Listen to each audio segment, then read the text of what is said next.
Jigar sirrozining so'nggi bosqich belgilari. Terida qizil nuqtachalarning paydo bo'lishi. Ba'zida bularni teridagi yulduzchalar ham deyiladi. Qon ivishiga ta'sir qiluvchi jigar bilan bog'liq bo'lgan faktorlar barchasi buziladi. Kapillyar qon oqim tizimiga ham jigardagi o'zgarishlar ta'sir qiladi. Ya'ni jigarda qotish bo'lgani sababli portal gipertenziya yuzaga kelgani hisobiga barcha qon tomirlarida qon aylanishi buziladi va terida mayda kapillyarlardagi qon aylanishlarini buzilishi hisobiga shunday qizil nuqtachalar paydo bo'ladi.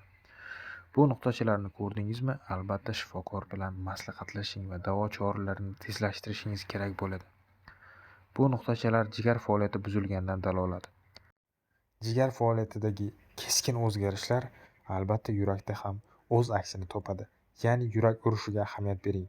132 dona uryapti, bu taxikardiya holati.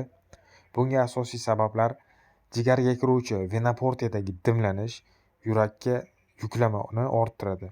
Undan tashqari qondagi bilirubinning ortib ketishi. Qondagi bilirubinning ortib ketishi bemorning ko'z sklerosidagi sarg'ayishlar, uni siydigini rangini to'qlashishi va jigarrang holatga kelib qolishiga sabab bo'ladi. Astit qorin bo'shlig'iga suyuqlik to'planishi. Bunga asosiy sabab jigarga kiruvchi vena portiyadagi dimlanish hisobiga tomir devoridan qon plazmasini sizib chiqib qorin bo'shlig'iga to'planishi va bunda biz qorinda tomirlarni ko'rishimiz mumkin. Ushbu tomirlar golova meduza degan simptom hisoblanadi. Endi albumin miqdorining pastlab ketishi gipoalbuminiya hisobiga organizmda natriy hamda suvni to'planib qolish holati kuzatiladi. Siydik ajralishi ancha buziladi. Bunga asosiy sabab nima? Onkotik bosimni pastlab ketishi. Buyraklar siydikni ko'ra olmasligi.